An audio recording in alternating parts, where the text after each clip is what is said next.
YouTube પરિવારના દરેક મિત્રોનું મારા 21 દિવસ ચેલેન્જના આ 12મા વ્લોગમાં આપ સૌ લોકોનું હું દિલથી સ્વાગત કરું છું।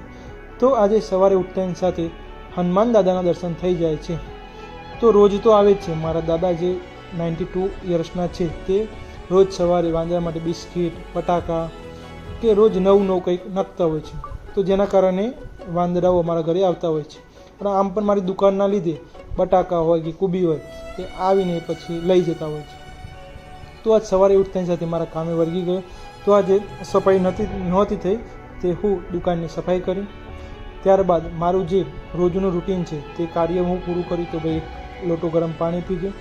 ત્યારબાદ હું ભાણાભાઈને ઘરે આવેલા હતા તો એમની સાથે જ ચા પીઉં છું। થોડું આજે નિયમ તોડવો પડે છે, પરંતુ એમના એકલું ન પડે એટલા માટે એમની જોડે ચા નાસ્તોને બધા પરિવાર સાથે થાય એ પ્રમાણે કરીએ છીએ। તો તમે જોઈ શકો છો કે બા પણ એમની જોડે ચા નાસ્તો કરવા બેસી ગયા છે। સૌ પરિવાર સાથે આજે ચા નાસ્તો કરવા બેસીએ છીએ। આમ તો હું એકલો જ કરતો હોય ચા નાસ્તો, પરંતુ આજે થોડું નિયમને આગા પાછી કરીને પછી ભાણિયા જોડે બેઠો હતો। તો ત્યારબાદ હું તૈયાર થઈને દુકાને આવી જાઉં છું। અને ભાણાભાઈ પણ હોય છે તો મારે થોડું કામનો લોડ ઓછો હોય છે, કારણ કે બેના બદલે આજે 6 થઈ ગયા તો મારે કામ કરવું નથી પડતું, ખાલી એમને બતાવી દે એટલે એ એમની રીતે કરતા હોય છે। તો આજે સવાર ખૂબ સારી રહી અને ભાણાભાઈ આવે એટલે આમ પણ મજા આવે, કારણ કે એક ઉમંગ હોય, આનંદ હોય અને તેમની સાથે રમવાની, વાતો કરવાની પણ ખૂબ મજા આવતી હોય છે। તો આજે અમારા તાલુકાનું મતગણતરીનું પણ હતું। તો આજે ખબર પડશે કે કયો પક્ષ કેટલા વોટ લાવશે અને કઈ બેઠક ઉપરથી કોણ જીતશે। તો તે માટે આજે હું પ્રાંતિજ જવાનો હતો। તો એટલામાં ભાણાભાઈને મારે ખેતર વાડીએ મારા મોટા બાપાને રહે છે ત્યાં એમનું જમવાનું બનાવ્યું હતું। તો તેમને ત્યાં ઉતારી ત્યારબાદ હું પ્રાંતિજ જવા નીકળી જાઉં છું। તો પ્રાંતિજ મારે પૈસા ભરવાનું ને LICનું થોડું કામ હોય છે, તો હું ત્યાં જાઉં છું। તો પહેલાં પૈસા ભર્યા, ત્યારબાદ હું મારા બેનને ઘરે જાઉં છું કમાલપુર, અને ત્યારબાદ કમાલપુરની જે હાઈસ્કૂલ હોય છે ત્યાં આજે મતગણતરી કેન્દ્ર ઉપર હું જોવા પહોંચી જાઉં છું કે તેનો માહોલ કેવું છે। તો તમે જોઈ શકો છો કે લાઈન બંધ ગાડીઓ, ડીજે એક નહીં પણ ઘણા બધા ડીજે આવીને ઊભા છે, ઘણા બધા લોકો પણ આવે છે। અને તમે જોઈ શકો છો કે દરેક ગામના લોકો પોતાની વિજયની આશા સાથે આવી ગયા હોય છે। અને તમે જોઈ શકો છો કે દરેકના મોઢા ઉપર આનંદ છે, અમુકના લોકો ઉપર નિરાશા પણ છે, કારણ કે પરિણામ એમના હાથમાં નથી, એમના હાથમાં મહેનત છે, આ કર્મ છે, તે એમને કર્મ કર્યું, આજે હવે રિઝલ્ટ છે।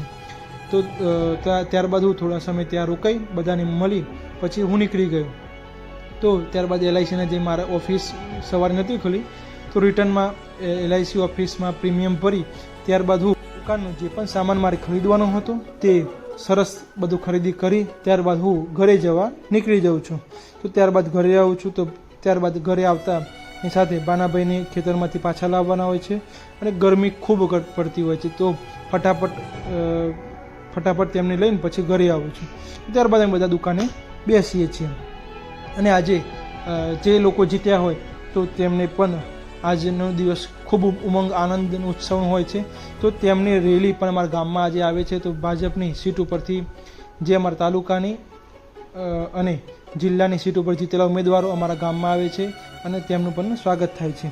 તો ત્યારબાદ આજે ભાણાભાઈ આવ્યા હતા, તો મામા હવે કંઈ રમવા જઈએ। તો અમારા ગામમાં ખૂબ મોટું મેદાન છે રમતનું, તો અમે ત્યાં ક્રિકેટ રમવા ગયા હતા। તો નવો દડો અને ડંપુ મામાનું એમનું બેટ હતું, તો લઈને અમે સીધા ગ્રાઉન્ડ પર પહોંચી ગયા અને અમે 3 જ જણા હતા। તો રાગે પબ્લિક બધી વધતી ગઈ અને પછી તો ઓવર પ્રમાણે રમવાનું ચાલુ કર્યું। તો તમે જોઈ શકો છો કે ગરમી છે પણ રમવાની પણ ખૂબ મજા આવે છે। અને ત્યારબાદ હું થોડી બોલિંગ કરું છું, બેટિંગ કરું છું, અને જે ઘણા સમય બાદ આજે હું રમવા ગયો હોય છું તો પણ તેનો આનંદ લઉં છું। તો ત્યારબાદ ઘરે પણ આવીએ છીએ ને ભાણાભાઈ કહે છે લાવો ફરીથી આજે ક્રિકેટ રમીએ। તો પાછા ગલી ક્રિકેટ જેવું અમે માહોલ ઊભો કરીએ છીએ ને બધા રમીએ છીએ। અને ત્યાંથી આવેલા હોય છે, થોડી એનર્જીની કમી હોય છે, તો મારા મમ્મીએ જે બનાવ્યું આમપન્ના, તો મમ્મી સરસ ઠંડો કરીને અમને આપે છે, તો જેનાથી ભરપૂર તાજગી મળે છે। અને એટલામાં સાંજનો સમય થઈ જાય છે। તો તમે જોઈ શકો છો કે ભાણાભાઈ દુકાનમાં છે, એ એમને મજા આવે, કારણ કે નવું લાગે। રોજ એકને એક રૂટીન હોય, સ્કૂલમાં જવાનું, ટ્યુશનમાં જવાનું, પરંતુ આજે મામાના ઘરે આ દુકાન છે તો સરસ કામ પણ કરી, પૈસા ગણે, વસ્તુ ગોઠવે અને મારું જે દિવસનું છેલ્લું કામ હતું તે બોટલો ભરવાનું હતું, તો ભરી દેવાનું. કારણ કે તમે ભૂલી જાઓ તો જે પણ મિત્રો સવારે બપોરે આવે છે તો તેમને ઠંડુ વસ્તુ મળતી નથી, તો તેના માટે અમે ખાસ મારે કાળજી રાખવી પડે છે. અને ગ્રાહકની કાળજી એ જ આપણો નફો, કારણ કે ગ્રાહકને દરેક વસ્તુ મળી રહે તેના માટે આપણે દરેક વસ્તુનો પ્રયત્ન કરવો જોઈએ.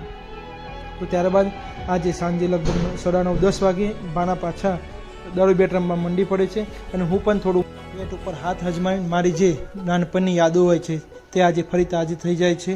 તો આપ સૌ મિત્રોનો ખૂબ ખૂબ આભાર.